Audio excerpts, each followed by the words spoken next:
Assalamualaikum warahmatullahi wabarakatuh. Perkenalkan, nama saya Syarif Hidayatullah, mahasiswa STAI Tanbih Muqabilin, program studi ekonomi syariah semester 1 kelas 1B. Ya, di sini saya akan menceritakan filsafat Yunani kuno. Dalam istilah bahasa Inggris, filosofi yang berarti filsafat juga berasal dari kata Yunani, yaitu filosofia, yang lazim diterjemahkan ke dalam bahasa tersebut sebagai cinta kearifan. Menurut pengertiannya, yang semula dari zaman Yunani kuno itu, filsafat berarti cinta kearifan.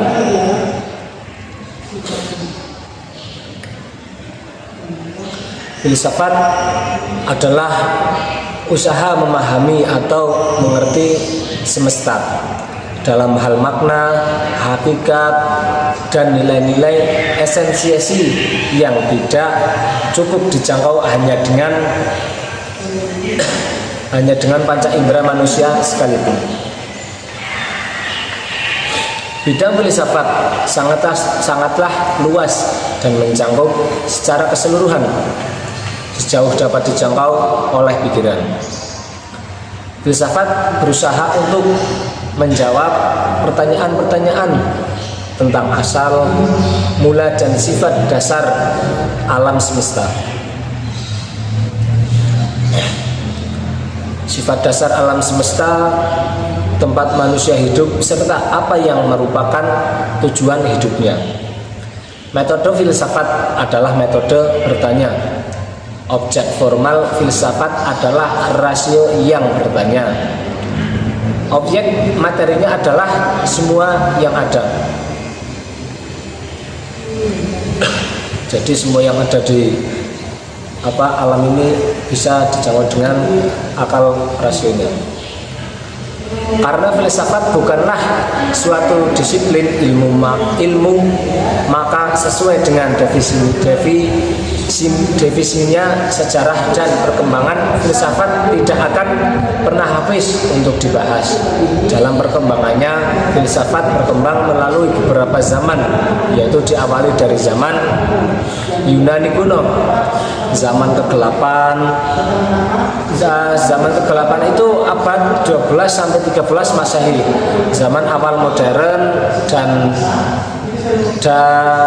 modern itu abad 16 sampai 18 Masehi.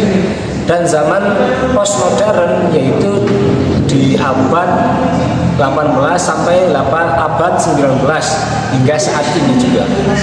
Dalam karya ilmiah ini akan dibahas mengenai sejarah dan perkembangan filsafat dari zaman Yunani kuno hingga saat ini. Yang pertama, zaman Yunani kuno.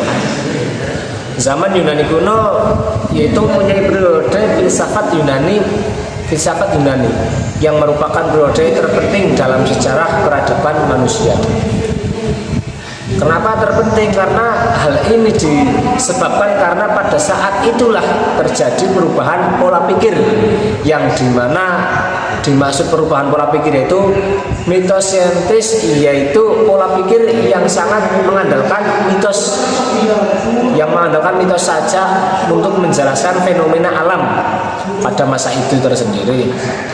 Misal contoh, pada saat itu ada gempa bumi, bukanlah suatu fenomena biasa, melainkan suatu fenomena di mana dewa bumi yang sedang menggoyangkan kepalanya. Nah, itu contohnya. Jadi ada gempa bumi, yaitu dewa bumi yang menggoncangkannya. Terus pada periode ini muncullah filosof pertama yang mengkaji tentang asal usul alam, yaitu Thales. Pada masa tersebut yaitu di abad 624 sampai 546 Masehi. Pada masa itu ia mengatakan bahwa asal alam adalah air, karena unsur terpenting bagi setiap makhluk hidup adalah air. Air dapat berubah menjadi gas seperti uap dan benda padat seperti es. Dan bumi juga berada di atas air. Sedangkan Hercules berpendapat bahwa segala yang ada selalu berubah dengan sedang menjadi.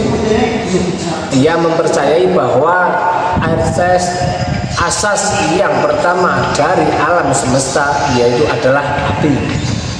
Api dianggapnya sebagai lambang perubahan dan kesatuan. Kenapa Hermes menganggap seperti itu?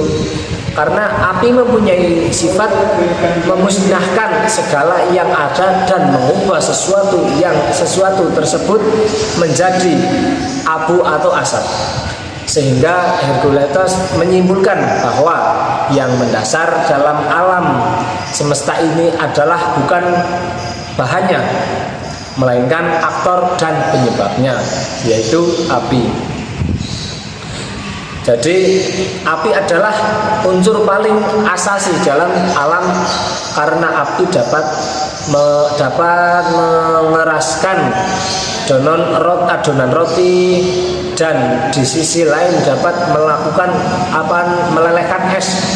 Artinya api adalah aktor pengubah dalam alam ini.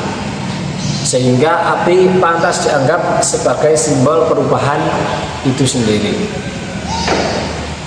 Selain Hercules ada pula Parmenides lahir di kota Elea. Ia merupakan ahli filsuf yang pertama kali memikirkan tentang hakikat tentang ada. Menurut pendapat Parmenides apa yang disebut sebagai realitas adalah bukan gerak dan perubahan. Yang ada itu ada, yang ada dapat hilang menjadi ada, yang tidak ada adalah tidak ada sehingga tidak dapat dipikirkan. Seperti itu.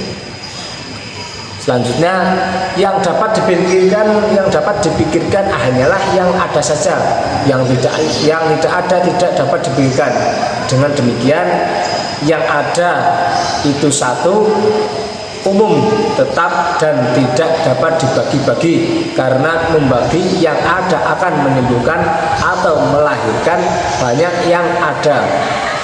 Jadi ketika sudah ada suatu perkara, yaitu sudah itu saja, nggak usah dibagi karena akan menimbulkan yang baru lagi, dan itu tidak mungkin. Yang selanjutnya yaitu zaman keemasan atau puncak dari filsafat Yunani kuno atau klasifik dicapai pada masa Sokrates pada zaman 470 sampai 400 Masehi. Plato 428 sampai 348 Masehi dan Aristoteles 384 sampai 322 Masehi. Sokrates merupakan anak dari seorang pemahat Sokrates. Ibunya bernama Hieronymus yang bekerja sebagai seorang bidan. Istrinya bernama Xanthip yang terkenal galak dan keras. Sokrates adalah seorang guru. Setiap kali Sokrates mengajarkan pengetahuannya, dia itu tidak pernah memungut bayaran atau kepada murid-muridnya. Oleh karena itulah kaum sofis menuduh dirinya memberikan ajaran baru yang merusak moral dan menentang kepercayaan negara kepada para pemuda. Kemudian ia ditangkap dan dihukum mati dengan minum racun pada umur 70 tahun, yakni pada tahun 399 Masehi. Pemikiran filsafatnya untuk menyelidiki manusia secara keseluruhan, yaitu dengan menghargai nilai-nilai jasanya. Nilai-nilai jasmiyah, zamaniyah dan rohaniyah. Yang kedua yaitu dapat dipisahkan karena dengan keterkaitan kedua hal, yaitu kedua hal tersebut banyak nilai yang dihasilkan. Yang mana itu Plato lahir di Athena dengan nama asli Aristóteles. Ia belajar filsafat dari Socrates, Pythagoras, Hercules, dan Elia sebagai titik tolak pemikiran filsafatnya. Ia mencoba menyelesaikan permasalahan yang berubah-ubah. Jadi dia itu mencoba menyelesaikan permasalahan yang dari tahun-tahun itu berubah-ubah, yaitu Hercules atau yang tetap Parmenides, pengetahuan yang diperoleh lewat indera disebutnya sebagai pengetahuan indera, dan pengetahuan yang diperoleh lewat akal disebutnya sebagai pengetahuan akal. Itu pendapat menurutnya.